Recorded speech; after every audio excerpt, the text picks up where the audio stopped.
the YouTube streaming. So, well, while that happens, I want to welcome you all to this event from the International Federation for Public History. We are very grateful that you accepted our invitation, and I'm also very happy about this event because it's the first time we have someone from Italy here with us. So I think that's I mean that's great. So I'm going to introduce the presenters today. I am Jimena Perry. Most of you should already know me. So today we have with us Licia Bianchi. I hope I'm saying that correctly.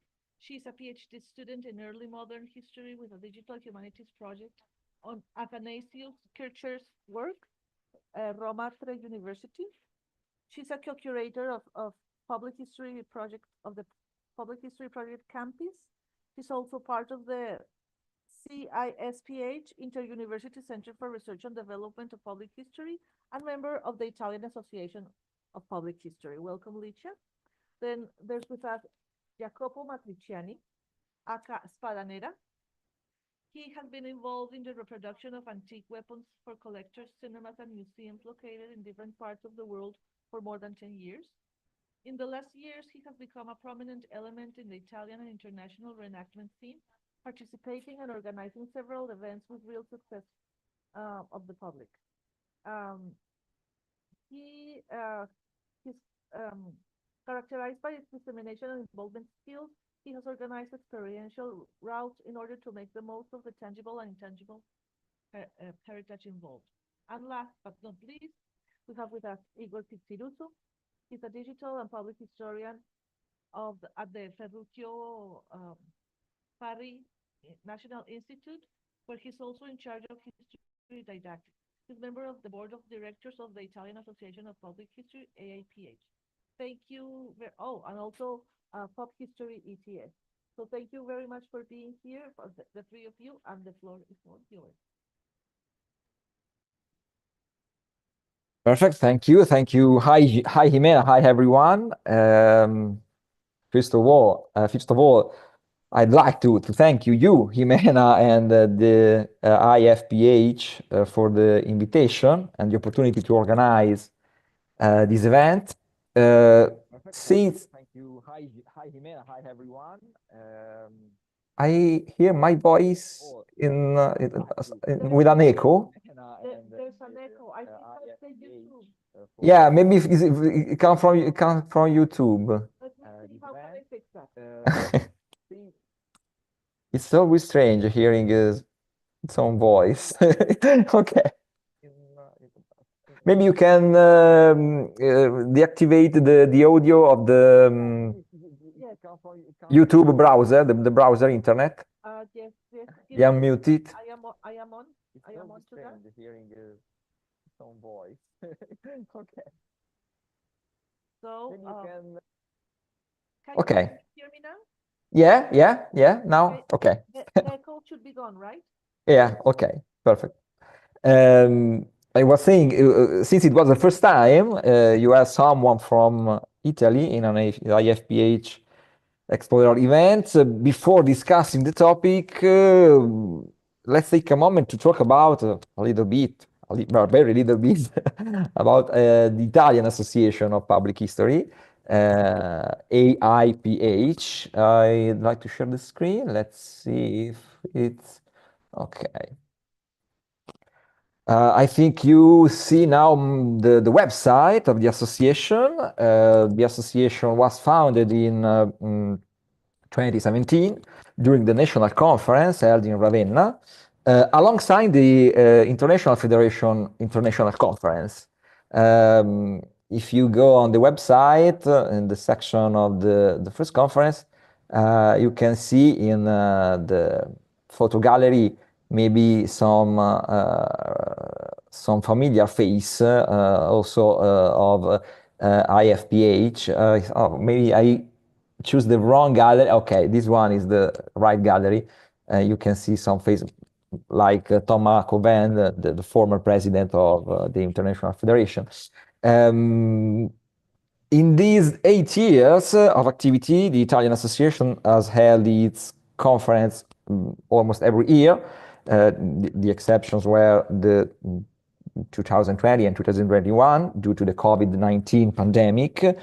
But during those years, the Italian Association organized a series of online events called Dialogues in Public History. You can find here the list, 3 cycles. We made 3 cycles of these events. We talked about public history in general, teaching public history, digital humanities and shared authority, cultural heritage, games and video games, and obviously we talked about also reenactment. That is the topic of today event.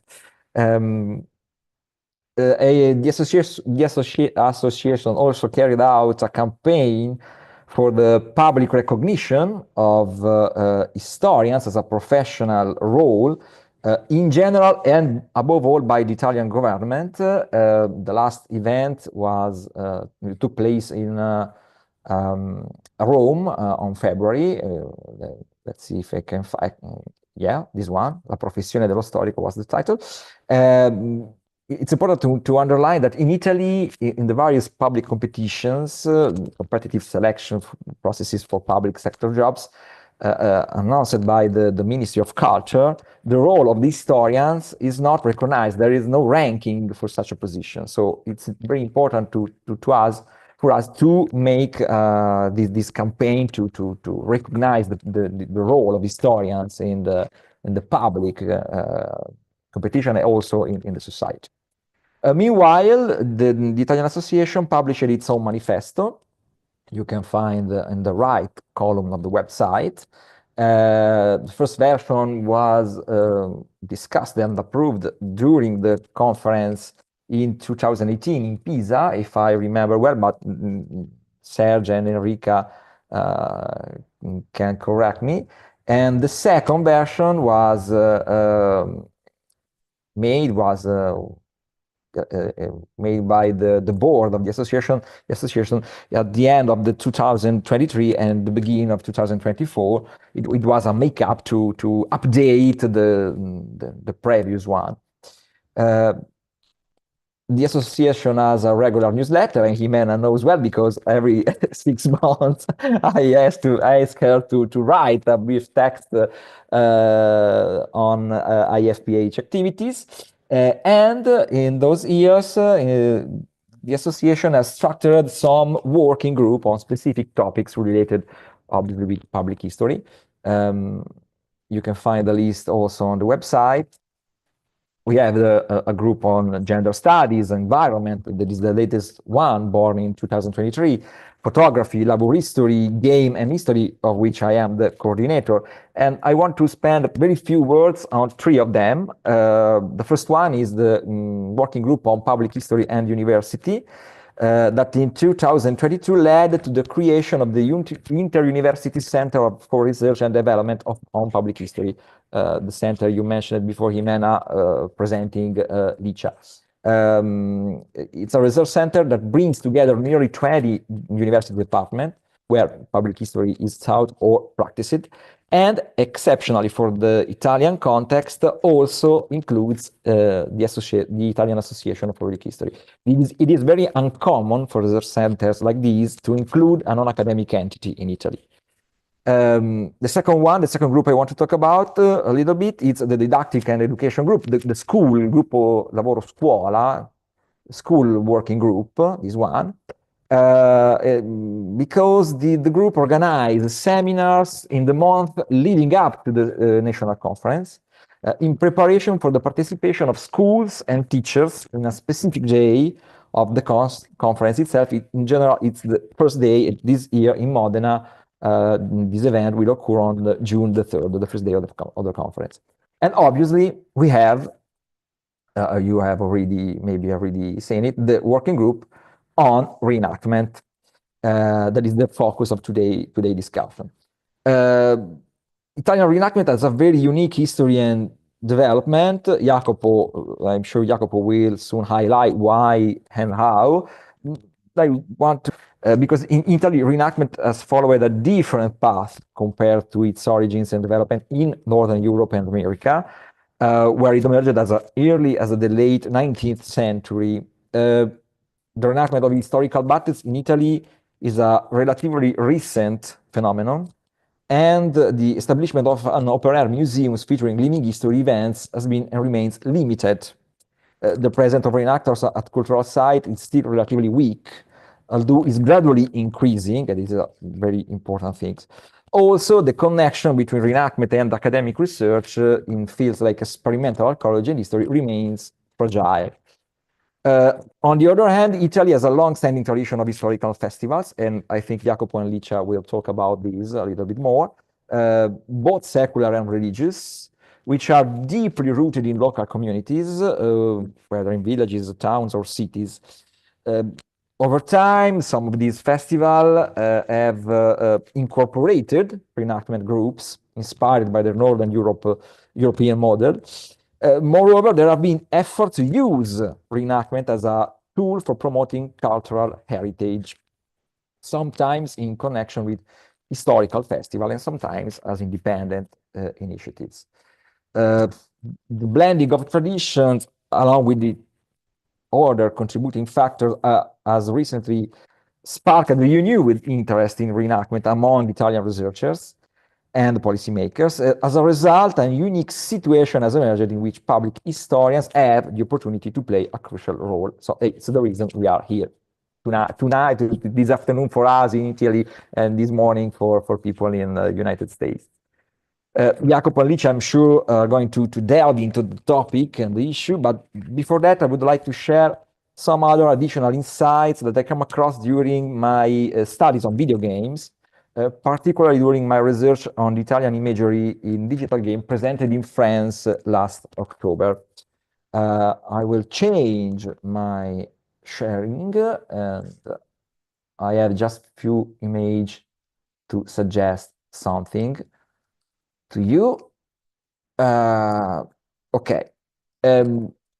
Speaking in France with an international audience, and not only in France, and querying games mainstream production of video games set in Italy, it became quite evident to me that the most of them, the majority, if we consider the international knowledge of imagery of Italy's past, are closely tied to the Roman age or the Renaissance era. The most famous example is this one, maybe the second chapter of the famous saga Assassin's Creed. And I know Jacopo will also saying something about this video game. Assassin's Creed, the second chapter of Assassin's Creed is set in the last decades of the 15th century between Florence and Venice and other locations like San Gimignano and Monteriggioni. The case of Monteriggioni is very peculiar because Monteriggioni is a town that has experimented a big growth in tourism, Italian tourism and foreign tourism, after the game was published and played. So the connection between video games, reenactment, tourism is very, very, very strong. During the gameplay, players can explore better famous historical monuments. They can also have a conversation with Leonardo, Lorenzo il Magnifico, and Rodrigo Borgia, the Pope Borgia, that in fact is, spoiler alert, the nemesis of the game and the bad of the game. Both monuments and people are all associated with the idea of Italian Middle Age, but in fact, they are from the very last decades of that era. Broadening the perspective, things are not much more different from this case study. If we consider the other types of games, role-playing games, strategic, or even not historically set games, we realize that Italian specificities are often overlooked. And Italy itself is regarded either as a captivating backdrop for its architecture and landscapes. Here you can see one case. This is a fighting game, an old fighting games. You can see the Tower of Pisa, maybe something that recall Venice, all in a unique background. So, or Italy is seen as an homogeneous, indistinct historical stage with such little consideration for the variety of experiences as well as political and cultural system throughout the entire peninsula, which, however, exists between the fall of the Roman Empire and the modern era. In fact, we can say that games that showcase different historical periods or perspective than Roman Age or Renaissance are often independent, which we should interpret not as a category, a strict category, but as ingredients, or they are Italian games. But the Italian video games industry is primarily, or we could say maybe entirely, made up of local software houses. So we don't have big sellers. I choose one example for me, a very interesting one, Mercanzia, the game set in the 13th century, made by this software house, Entertainment Game Apps, that is, despite his name, is an Italian software house, but it's a very small software house. And the game Mercanzia, it's a game for very, very, very little group of people. But why is the imagery abroad like this? Why does this happen? I talked about video games, but this happen also in TV series, movies. In my opinion, this is clearly connected to tourism. We have seen the case of Monteriggioni, how tourism and those products are so bond, so related, so linked. And the touristic image of Italy abroad is shaped around the ruins of Rome or the paintings or sculptures of Renaissance masters. However, one of the most well-known Italian events abroad is this one, is the Palio of Siena, which is not related to Renaissance and even less than the Roman age, obviously. But the Palios, and we will talk about Palios today, have a very strong connection with the specificity of Italian Middle Age, yeah, of the communes and the lordships, and the reenactment also. Today, it is interesting for us to analyze how the Italian past is reinterpreted and carried on by reenactment, and how this can stimulate a more conscious form of tourism, both domestic and international, fully or at least more completely aware of Italy's past. That said, I will interrupt my sharing. And I give Jacopo and Licia the space they deserve because they are certainly much more experienced than I am, and they will certainly share many interesting things with us. I think Jacopo will start, correct? Yes. Okay, yes, for me it's up good. to you. Thank you. Hello, everyone. I immediately want to share the. Okay, I don't know if you can see the imaging. I want take the hook Igor giving to me. So this is Assassin's Creed Chapter 2. This is a part of the game. You can see this important typical boat of Venice, the gondola. And this is very, I have this little story because my friends works inside the software house made Assassin's Creed, and he tell me this, the guy of course won't make in all the town of the game, Florence, Rome, etc., this typical kind of boat. And of course the guys say, stop, this one is only for Venice. It's not a typical boat of all Italy, but it's specifically for this town, the town of Venice, of course. And this is a little story, but it's just for make an example about every town, every city, every region in Italy have a very complex and typical history. we can see inside the video games, the movie, etc. Almost the same thing in all Italy, in every time, etc., etc. So this kind of imaginarium is a little bit surpassed, but it's important for us for understood how it's possible now the reenactment in Italy is made, because in this moment the reenactment in Italy, it's plus or minus, of course, uh, it's not all the same, but it's little homogeneous in all Italy, in all the country. So it's important for us understood that, because many of the palios, many of the reenactment festival, etc., have this kind of idea in a fantasy medieval style or in a peplum Roman style. But we see next. First thing, Igor say very well, in the north of Europe, usually the reenactment is made from the university, from historical, from archaeologists, etc., etc. And this is very important, because the start of reenactment is begun in museum, is begun in university, in academic part. This is in England. This picture you can see, it is in an archaeo park. This other one is probably one of the most important,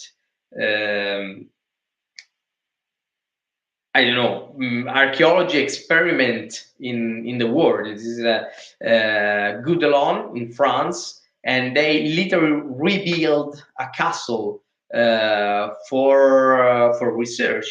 This kind of project is completely financed from the state, from the university, and the archaeologists work inside. And this is very important, because this kind of projects made together from reenactment and university. This is important because in Italy we have a completely different way. So the reenactment start in Italy in probably before in the rest of Europe, but with a completely different genesis. This is a very old picture. This is Palio di Siena. Igor talked about. This is one of the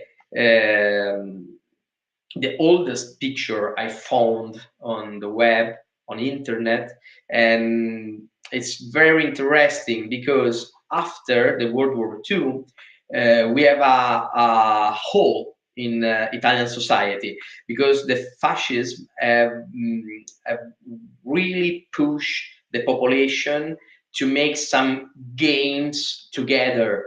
I don't know, the parate or walk or something after work together, games, sports, etc. With the end of World War II, we have this kind of hole in the society, and borns the palios. So the palios, it's literally some games, but it's made with all the people inside the city or the town, and have something historically,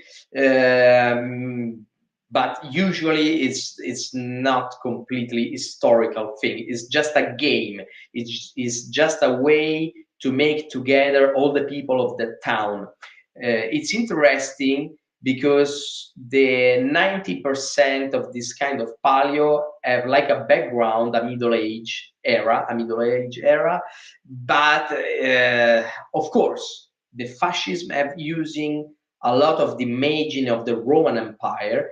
So closing the World War II, we need something other historical period to use, and many city in Italy, of course, have some medieval building or Renaissance building. So this kind of palace born with this kind of Middle Ages ambience in background, maybe some historical facts like I don't know, some emperor goes in the city, or some pope visits the city, something like that. So catch some historical thing, but it's not really important for the paleos. The paleos, it's the 90% of paleo have a game like a center of the fair. Sometimes it's like Palio di Siena with horse races. Sometimes it's some ability games, etc., etc. So this is almost the foundation. Of course, some of these paleos born much near. It's not after the conclusion of World War II, but many of them. I don't want using a lot of Palio di Siena just because it's incredibly famous. I keep another couple of paleos in Italy, but really every region have a I don't know, 10 paleos, maybe more. In last 20 years, probably the number of paleos go a little bit down because many paleos closing because many of the people works inside the paleo just became old and doesn't want to make to the paleo. So this is an example. This is Narni Palio. It's Corsa l'Anello, race for the ring. And this one, if I remember good, this year's is the 58th edition or something like that. This is start in the 60, maybe 60. Some other palios start in 17, but almost this is the period many palios in Italy start, and an entire generation born and became great in that in this structure, because usually the structure of palio, you have a town and you divide in 3 or 4 parts, faction, and they just fight together for, I don't know, the race of horse or some game, like one it's throw by bow, etc., etc., etc. Many people is just born and live with this kind of mentality and with this kind of division, because this faction of the town in all the year works for make costume, make scenography, etc., for the paleos. The very interesting thing, of course, is this kind of division. Sometimes it's just new. It's not historical. Some paleos, like if I remember good, the next one, yes, this one is Palio di Albenga. It's in Liguria, near Genova, and this palio is very funny because they have the center of town, of course, built in Middle Ages, and they just see 1 year, okay, we make a palio, so we divide in for the historical center of town. But they have absolutely no historical proof about that. They just decide, okay, this part is 1/4 of a city, this other part is another quarter of city, and they starting this game. And now it's very interesting how every people in Albenga have this kind of identity, but this identity is completely new, it's completely fake. They decide, okay, this is the quarter of city Santa Eulalia, and this other quarter of city San Siro, etc., etc. But they don't have any kind of historical reason for the town in this way. But this is important because this kind of game create a very strong identity with a middle age, a fantasy middle age background, but completely new, completely fake. Another important thing in last plus or minus, I don't know, couple of decades, plus or minus, this kind of paleo starting need to find some historical,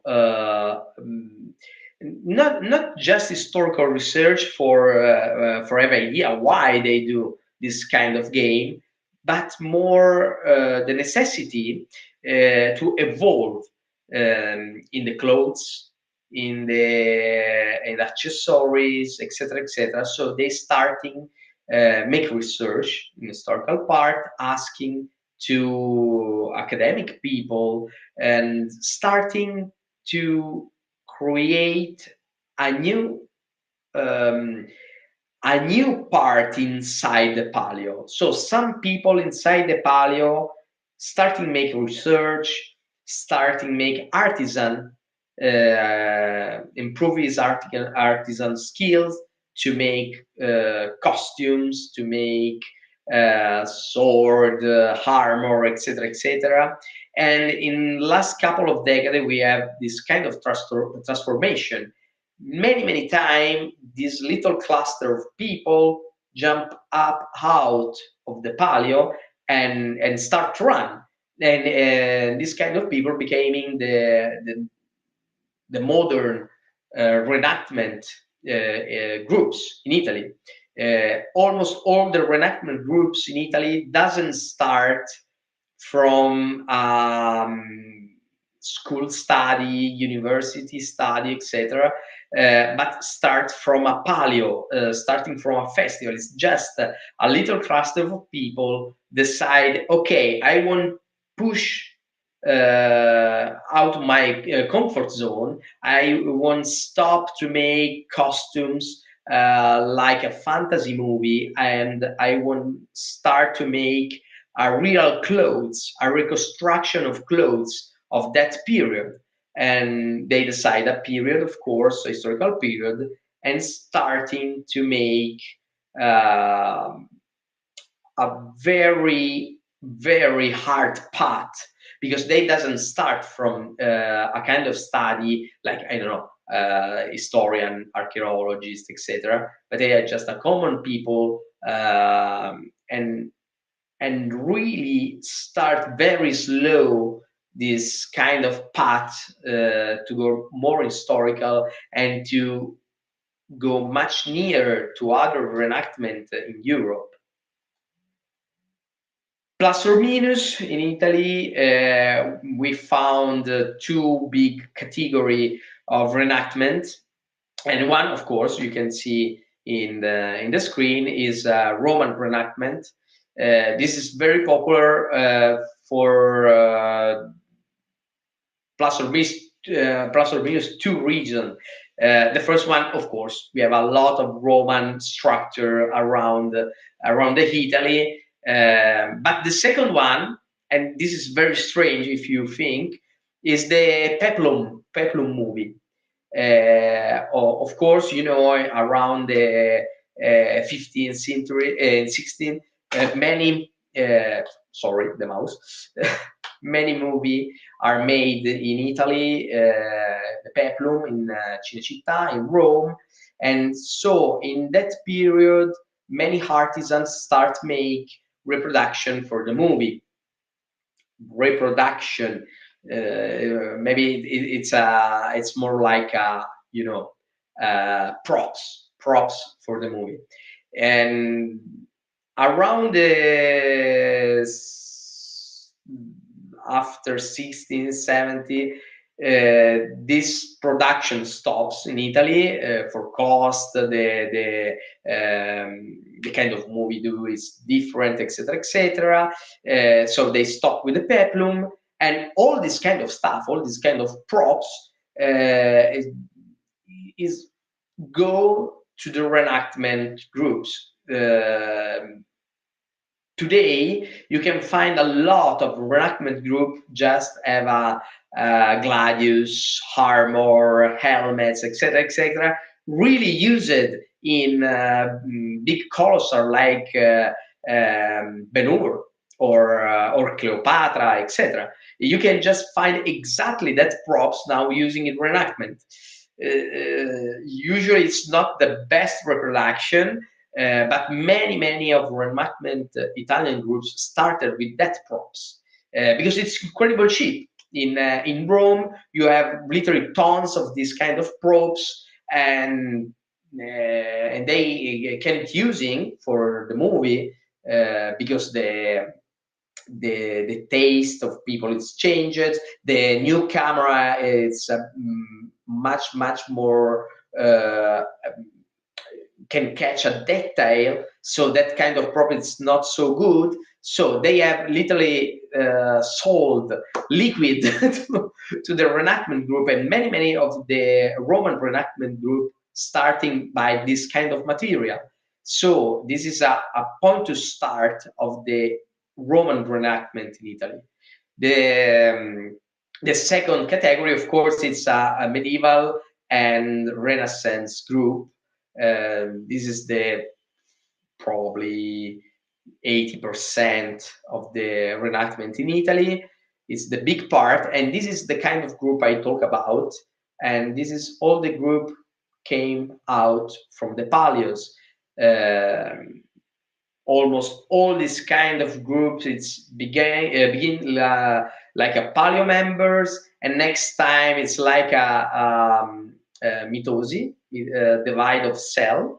They divide and create two new groups, and again and again and again. So now we have a lot of reenactment groups in Italy, all around the Middle Ages, plus or minus, not all, 80%. Of course, the Roman reenactment is divided plus or minus in two other under category. One is gladiator, the other one is just military, like a legionary, etc., etc. The civil part is very small. In the Middle Age reenactment group, we have a more different kind of groups. A lot of military, of course, but they have this part of recreate a living history camp, living history life inside the museum. So it's a little bit different. The Roman part of reenactment, it's almost just a parade. It's really rare they make a tent, an encampment, etc., etc. But now, in last 10 years, plus or minus, probably less, we see another step. This reenactment group, it's outsider from the culture part. It's outside of museum. It's outsider for the university. So they works plus or minus only in the palios. Just they come out, and in some kind of fair with a not exactly historically reason, but plus or minus is just a fair for show, or maybe something like a fantasy middle age or something like that. But in last time the reenactment start became the joint ring from museum and public culture, and became a real public historian, because the manufactory they have start, it's incredible, because the reconstruction of clothes, weapons, armor, etc., now it's very fine. Some of these clothes, it's a perfect replica of an original. Some sword, it's the same, etc. And this kind of capability, this kind of know-how can be very important for, I show this example, for a museum, because a normal museum with not incredible repaired inside can make a show like that, just using this background of clothes. You can see in the center part, uh, a totem with some words for explain what is this clothes, how it's made, from what sources it's using for made it, etc., etc. Another part, of course, is the public historian figure, because the reenactment people can be the front man of some of this kind of festival, or museum, archaeological park, etc., etc., for show to the public the dress, the life mode, the accessories of in this case I'm in 13th century clothes with my sword, and I can explain how works the sword, how works the table, or the weapon, or the military infantry of that period, etc., etc. But it's not just talking about. I remove the. Okay, I hope works. It's not just a way to tell the people, okay, this stuff appear in this year in north of Italy, blah blah blah. But we can just touch that.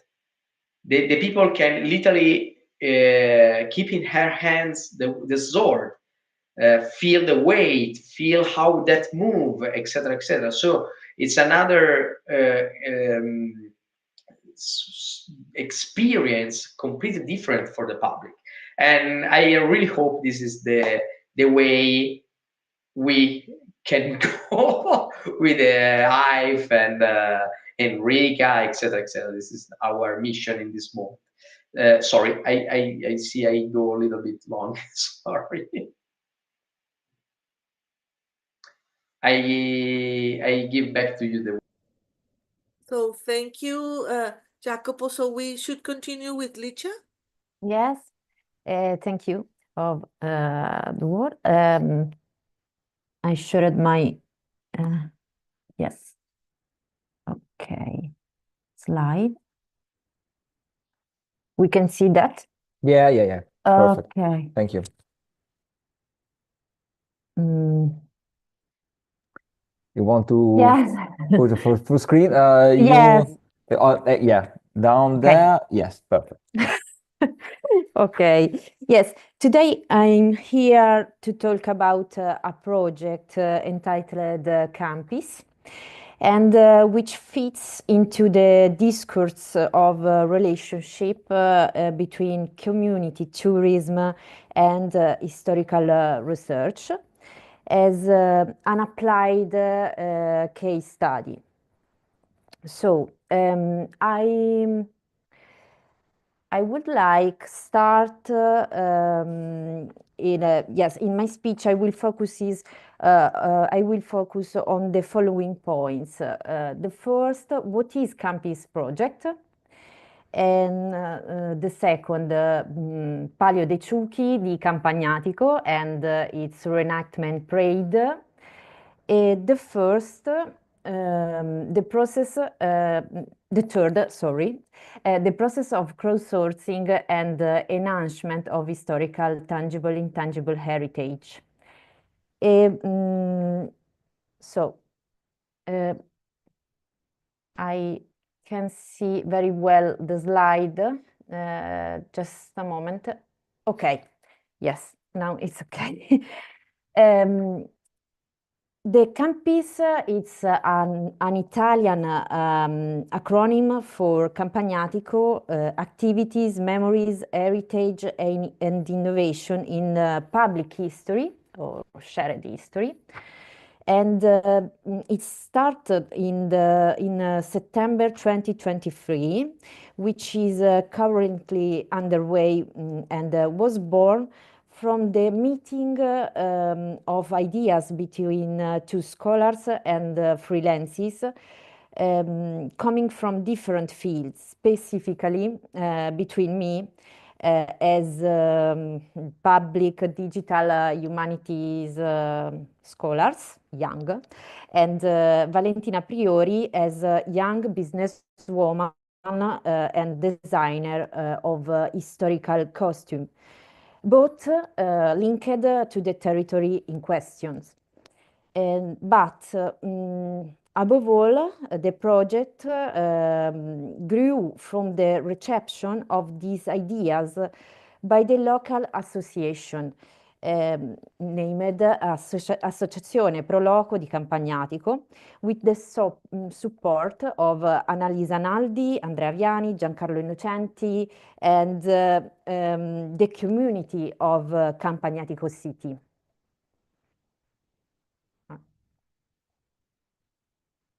I can't go. Oh, sorry. You have made the slides. Okay, it's okay. It's okay. Okay.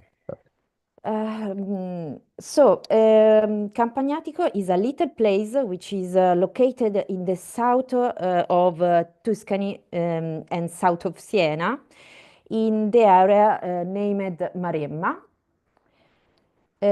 within Grosseto province. Yes, is that. Okay. And when the project began, the tradition of the Palio di Campagnatico was a community heritage without a specific historical philological reconstruction. The notoriety of certain literary references to the history of the Middle Ages, which were well known, had provided the inspiration of the historical reference framework of the reenactment after the Second World War. And the parish priest, Don Gino Faldini, was the local promoter of the knowledge of the late medieval history on the noble Aldobrandeschi family of Campagnatico, whose history was read and spread through Dante Alighieri's Commedia, written between 14th century. And in the 1950s or 1960s, the historical corteo parade that accompanied the palio was created with a costume available in the local manufactory, some brought from other neighbor municipalities. Most of the costume were made for the stage and weren't always historically relevant to the late medieval period. Rather, these costumes represented an imaginary mix of styles, ranging from Renaissance to Baroque. These are two Renaissance and Baroque are two historical movements in which the circulation of images explodes in Europe, and there are more representation available than there were in the Middle Ages. The late Middle Ages, Renaissance and Baroque in Italian cultural history are profoundly different period in terms of costume and are also different from an international territorial consideration. And yes, this was one of the critical points that moved and motivated the campus project, and which we are currently investigating. The second key aspect of the project, which has become its aim, is the collection and historical digital reconstruction of memories and sources on the palio and its corteo by the local community itself. And we will see at the end how. So, in the second point, Campagnatico, we can say that Campagnatico is an Italian commune of about 2,300 inhabitants, divided in four contrade or district during the Paleo period. Each contrada is associated to an iconic urban space of the ancient medieval center. Named Pieve, Centro, Santa Maria, and Torre are the ideal boundaries made up at the same time of revived Palio by the community of Campagnatico. Yes, the district compete with the female donkeys each other. There are two races for the preliminaries and one final. Palio dei Ciuchi di Campagnatico is so called because Ciuchi in Tuscan dialect means donkeys. The race course is run on the ancient walled bastion, as you see, sorry. Okay, the road on the race in the head. The ceremonial of the Palio is rigorous and strict. It takes place continuously every year on the second Sunday in September, and only in exceptional cases, for example, due to bad water, the dates can be changed. It begins with the presentation of the cencio, the hand-painted prize by an artist, and then on Friday there are in the afternoon the provaccia, that is a race test of donkeys, and in the evening the contrades propitiatory dinners. The work of the contradaioli lasts all over the year and intensifies as the race approaches among discussion, beats, and general enthusiasm. Yes, and Sunday is the big day with the historical corteo parade of the district, the blessing of Ciuche, female donkeys, and the performance of drummers and flag wavers. The contrada that wins the race occupies the central town square, offering drinks and food.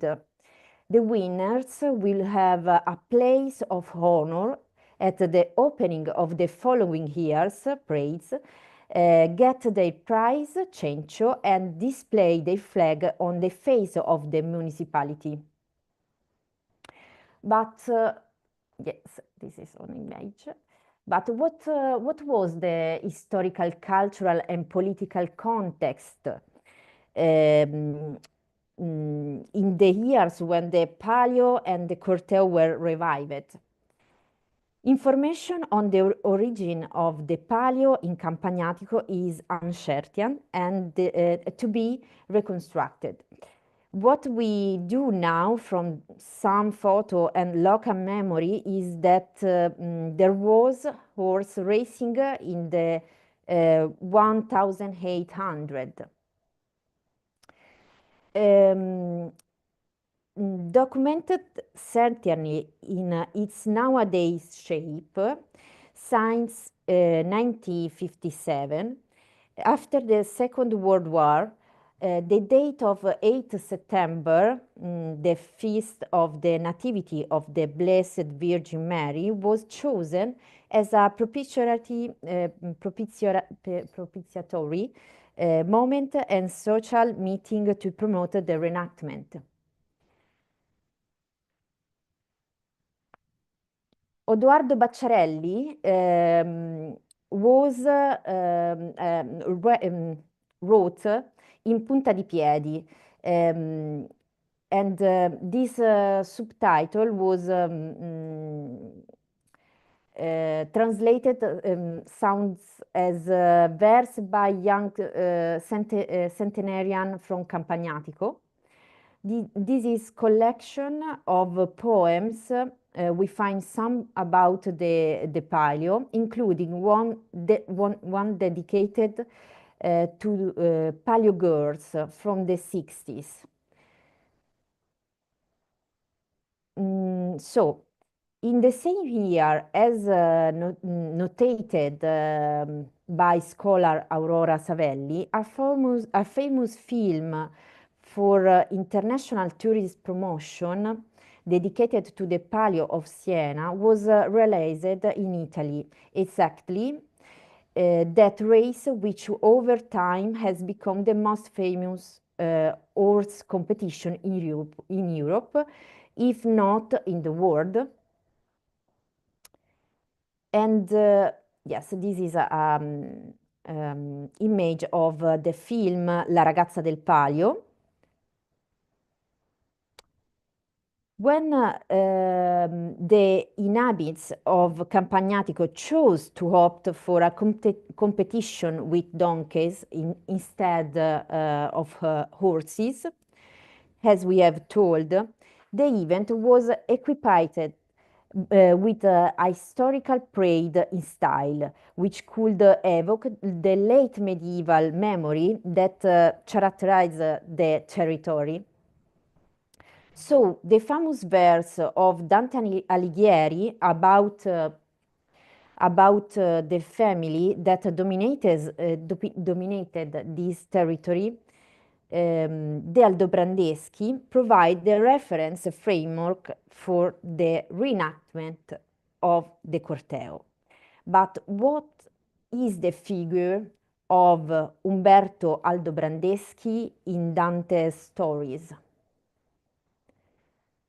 Umberto Aldobrandeschi was the lord of the country. He died in Campagnatico in 1259, according to some version for murder by rival Sienese. According to others, he died in armed clash with Sienese soldiers. In Dante's comedy, written almost 60 years after Umberto's death, the Conte opens. The Conte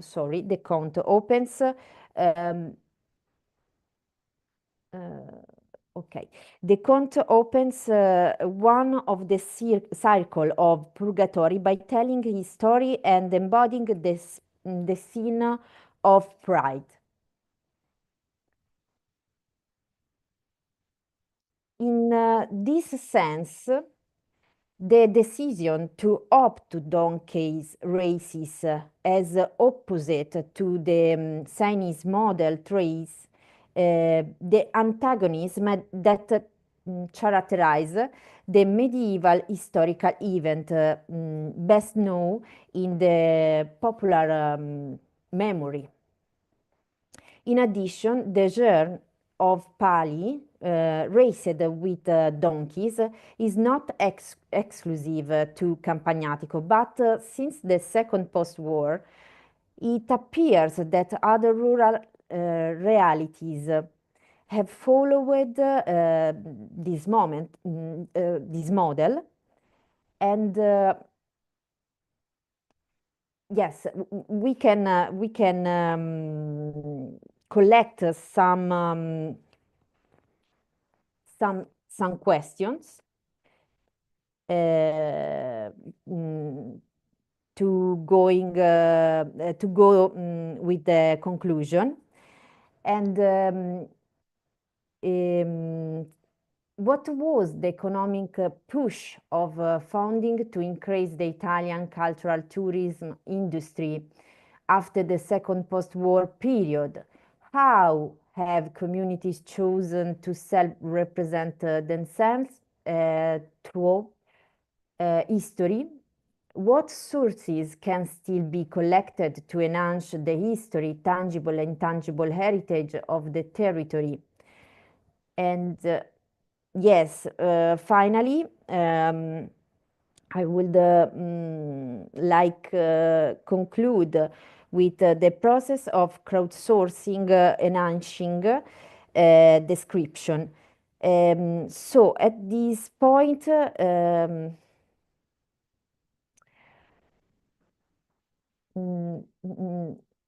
yes, which campus we have started studies on late medieval iconography sources for the remarking of costumes by local craftsmen, and we have launched a crowdsourcing for the filling and metadating of photographic, audiovisual, and written heritage.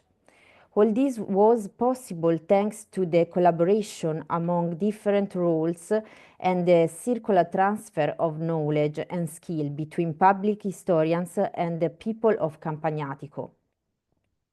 The community that holds, cultivates, and daily implements this memory and this heritage. The case of Campagnatico tell us how history is something that is structured in shared experience. The case of Campagnatico tell us how history is something that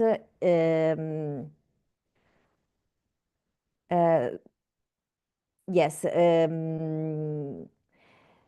something that is structured in shared experience, and we looking at reenactment, we must consider the stratification of time and the use of imageries.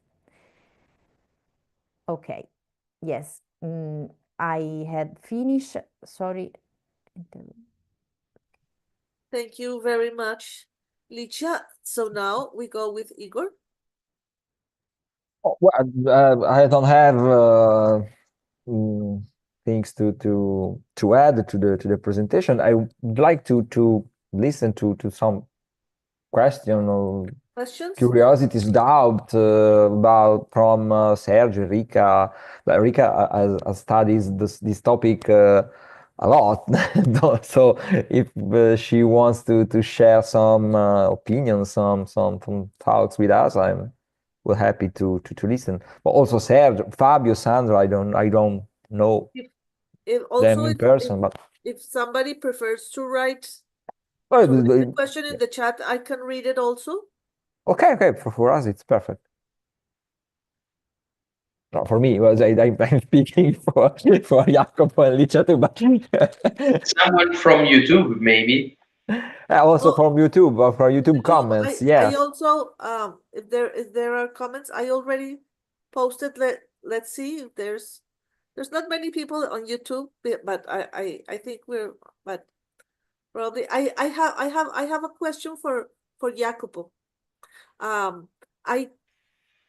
I have to confess that I don't follow much reenactments. This topic is new for me, and it's also like very interesting. Like I mean, that's why one of the reasons this event is so interesting. But for example, Jacopo, or for the three of you, really, if somebody is interested in participating or being part of reenactment, is that possible, or do they have to belong to some kind of group or collective and have some kind of training or something? No, I try to answer. Usually, no. You can participate in reenactment with any kind of problem, but this is very different group from group.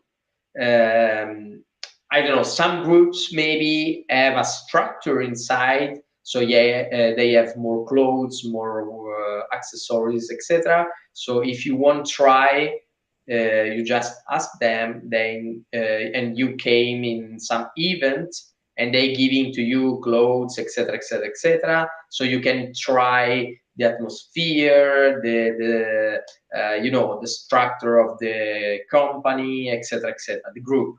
Usually, this is because some groups in Italian call themselves company. So we sometimes using company word, but it's wrong. Other one, maybe smaller reality, have a problem in have a new guys go inside, but just because they doesn't have extra clothes, extra material, etc.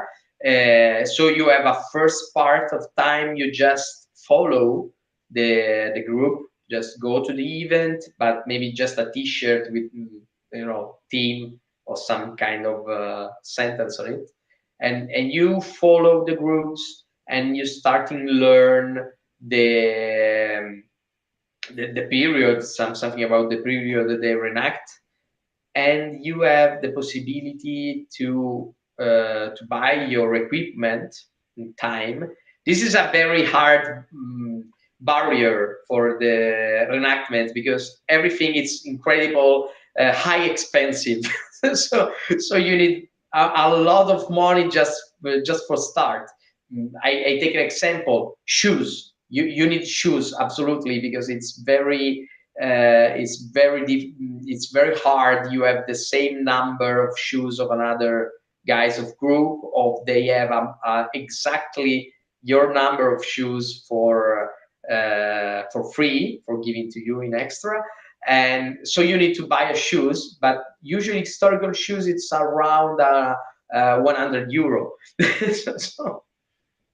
So starting reenactment, it's incredible expensive, but He froze. Oh, Oh, we lost. technical issue. Okay, we Okay. retake it. Okay, you take him. Okay. Fantastic.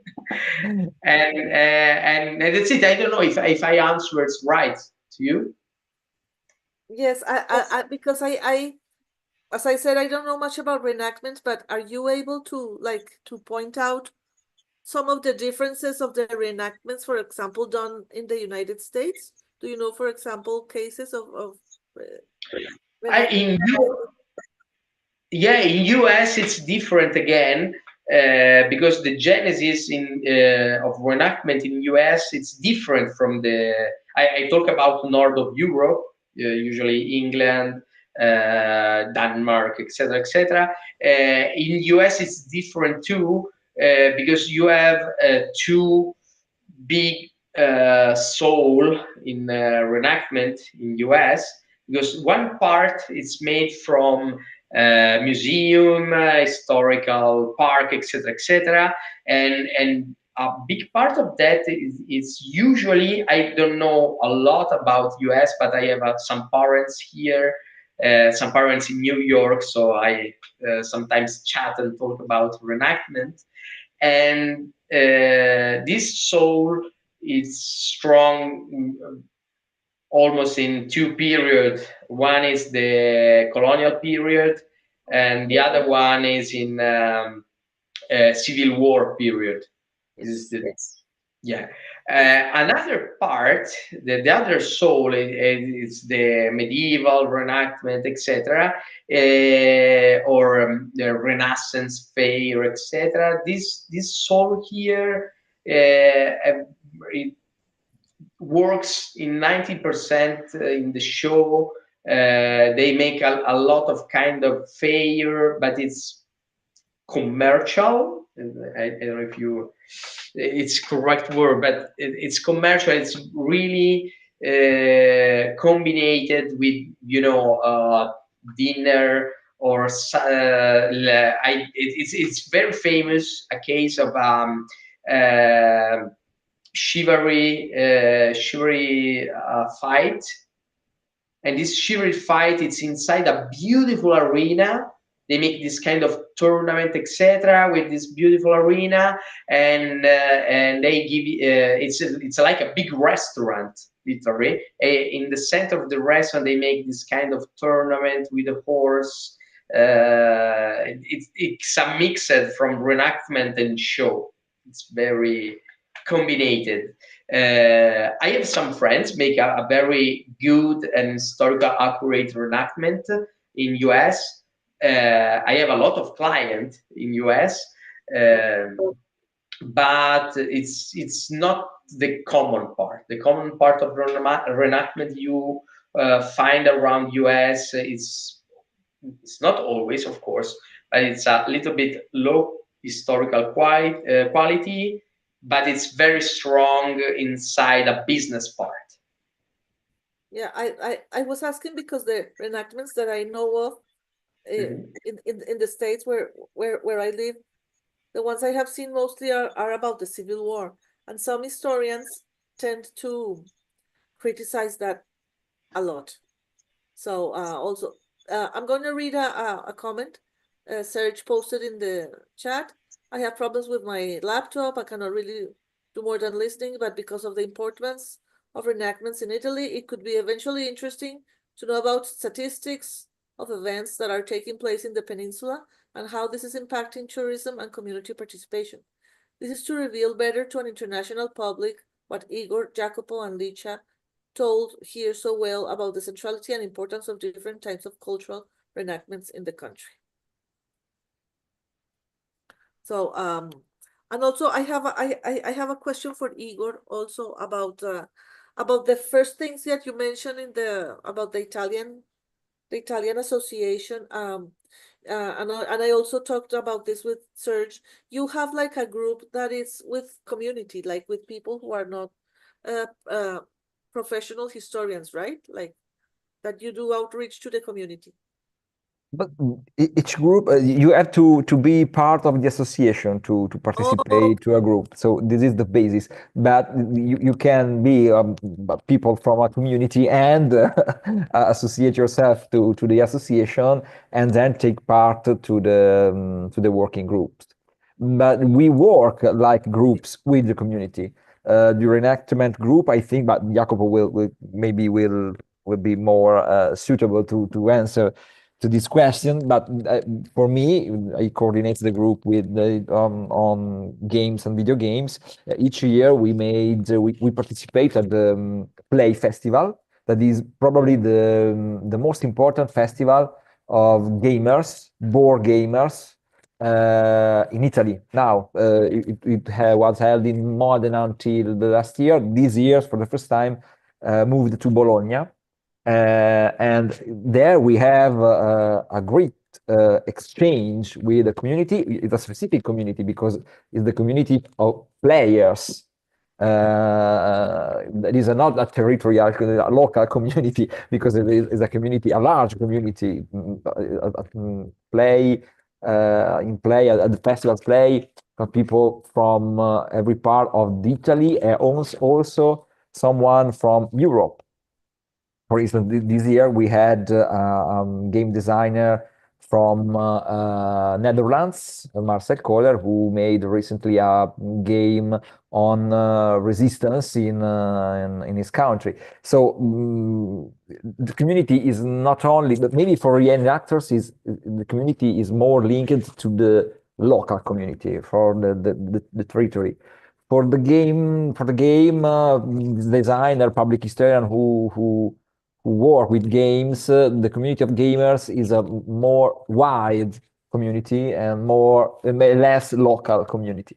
But each group works with, also the group with the group on didactics and education, the school group works with the school of all Italy. So it depends. It depends on the group. Okay. I want sorry. No, go ahead. No, I was asking because I was thinking about the federation, like how you do that, how you do actually do that outreach. How do people know about the work you're doing? How do people know? I can talk again for the game and video game group. It's a matter of relationships between other subjects, other entities, scientific, maybe academic, but also not academic entities. So we can call them communities. But not local communities. They are communities of people. It's a public. It's a specific type of public, the public of gamers. That is a public that is from, but I think the relationship between other entities is fundamental to reach more people and participate to events like Play Festival or other events. It's a hard work because each year I have to I don't know to call people to write them to make these relations work. They don't work by themselves. So, but I think this is the key for me. This is the key for my group. But Jacopo maybe for the reenactment group has a different vision. Okay. I have a question for Licia. It's a very basic question. It's a very silly, let's say, question. I know that palios are basically horse races, but you were talking about donkeys, and you mentioned this in your presentation. Can you talk a little bit more about that? About like why this specific case was with, I mean, more about the donkeys and if there's any kind of I mean, why did you choose this case? And why are the donkeys so important? Okay, I choose this case because I in this moment I inside inside the project and the work with the community, the local community of Campagnatico, and I was born near Campagnatico. I know well this reenactment and this performance. The second question on donkeys. I think, but I'm not sure. This is to one hand a political choice in the 60s. Because Siena was very great palios and famous, and the choose of donkeys is an opposite choose, antagonistic choose. And the other aspects probably is the question of agrarial rural communities in opposite of urban communities. Other manifestation is present it's present in Tuscany, like Rocca de Righi, Palio, and other ones. But I noticed that, and I haven't had the time to study the relation by this particular form and genre. Yes. Okay, thank you. I don't know if Serge has another comment or if Sandra. I want to add two things Please. if I can. Okay, thank you. Course. The first one, I want to when you talk about work on the ground, or local work, I want to underline something about the reenactment group, because the group, and mostly Enrica Salvatori, has made an advanced course for reenactor organized in the University of Pisa. This is I think significant because reenactors have the opportunity to train, acquire scientific skills, and in a certain way find a legitimization that can make them being viewed with less suspicion by the historian. You said before, Jimena, that reenactment groups and events are seen with a suspicion, a little bit of disgust, maybe. I don't know if you, No, if you say that. disgust, No, okay. you didn't say that. Okay, but they are seen like something not much more, not serious. We can say not scientific serious. Okay. And these course maybe can help also the profession of reenactors to have to lift up.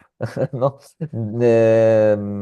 So this is important because it's open also to working group of reenactors, the group, the company, the compagnie of Jacopo talked about before. So this is an important activities on the territory. And another aspect I want to talk about, briefly, a few words, is the tactile aspect that Jacopo mentioned before. It's very important because it's closely connected to the object learning, object-based learning. That is very difficult when you talk about history, because original objects, ancient objects, are held by museums. So you can go in a museum and take a sword, take an object. The reenactors and people like Jacopo who build swords and or robes or clothes are important because they can add this object-based learning on object that normally people can touch, can feel. So this helps with to engage with the tangible reality of historical objects. It's very powerful. I remember when I went in the conference in Florence, I met Jacopo in person for the first time, I think, and he made me try a sword and explained to me, for instance, that the lower part of the blade goes inside the hilt. I didn't knew that. He opened me a world of perspectives. So this is an epiphany. So I think it's very important to understand also those little aspects about objects, and reenactment help us to understand that. Yeah, I agree that the pedagogic part is really important, but also I think that the people that do the reenactments have to be like very aware of the context also. I'm thinking about the Civil War in the USA. This also has to be like a really deep awareness of what they're reenacting, because it sometimes could get controversial. So I think it's that part is really important. Yes, I But totally agree. in Italy, we have some kind of similar controversy on reenactment on the Second World War.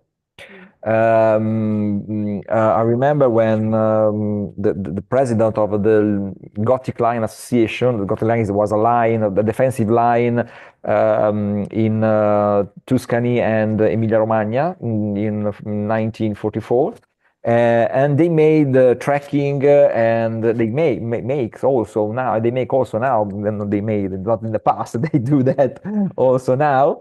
They do trekkings and trips by foot, by feet in the mountains, in the hills, and some of them is clothed in uniform, in Nazis uniform, in German army uniform. That is seen like a critical element, because sometimes people insult them. They didn't understand that is a reenactment. It's controversial. Why? Because in Italy, maybe you know already, we have a problem with our fascist past. A big problem for me, but we have a little problem with the fascist past. So reenactment based on Second World War can effectively give space to nostalgic sentiments and nostalgic groups who not only represent the fascists, but feel themselves fascist. So yeah, I understand, but I think we don't have this issue for medieval age, middle age. We have this more for the more contemporary and recent history. Okay, thank you. If I can, I just spend a couple of words because, okay, it's over this part. It's a controversial part of reenactment. In reenactment, we have another big responsibility because when we go in front of public and say, okay, guys, the sword is heavy 10 kilos, it's wrong. Spoiler, it's wrong. No one sword is heavy 10 kilos. But sometimes I listen this kind of stupid thing in reenactment, and that's another point because when you are in front of public, you are a public historian, and you have the responsibility what you say, because if I say a wrong thing, the people, the public, will say, ah, okay, this is historical correct, and go back home with this idea, and it's incredible hard to remove that idea. Sometimes I make some show, and in this show I have this must try to under debunking the fake news of Middle Ages, and it's incredible hard to do because everyone thinking the use prima noctis, like in Braveheart, it's a reality. Everyone think a sword can be 10 kilos heavy. The knight go up to the horse with armor with a strange way because it's incredible heavy. They can't jump on the horse, etc., etc., etc. So a lot of kind of stuff. So when you are a reenactment with public, it's not just a game for you, but you are in a public situation. You have an incredible responsibility. Jacopo, do you have any videos that you could share, like links to that I can post in the Explorers account? Yeah, technically I have my YouTube channel, but it's only in Italian. So, I don't know if it's the best. But if you wrote me, I can send you a lot of that. I really love a YouTube channel. It's Ia La Spina. The name of YouTube channel, if I remember right, it's Knight Errant, and he spoke about reenactment, middle age reenactment very well. Okay, I will get in touch also to share with the explorers that are interested and don't understand the Italian or something. So I mean, we already ran out of time, but I want to ask you if you have anything to say, anything to add, any comment, any doubt. Licia, do you want to say something to finish, like a closing statement? Probably there is a lot of things to talk about on this reality, but yes, we can say that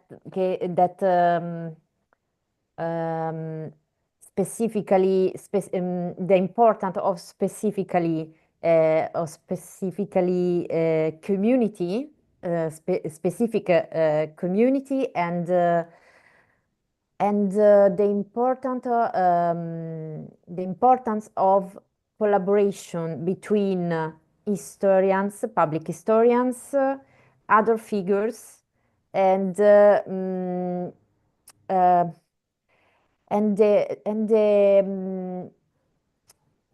desire of communities to open the tradition to the study, and yes, to the studies, yes. Yeah, it's the negotiation of the public historians. Yeah. It's typical, the negotiation, the constant negotiation with the communities is the key. But Jimena, thank you very much for the invitation. It was Thank very, you so very, much. very interesting and very nice. Well, no, I have to thank the three of you. Was really, really interesting. I wasn't Thank you. expecting. I wasn't expecting. Okay. I have to confess, it was like, okay, so it was eye-opener. So thank you very Glad much. to have you surprised. Yes. And I hope it's not the last time. I hope we can keep this conversation going. And you're welcome to Explorers anytime, anytime. So I really Thank you. appreciate it. Thank you very much.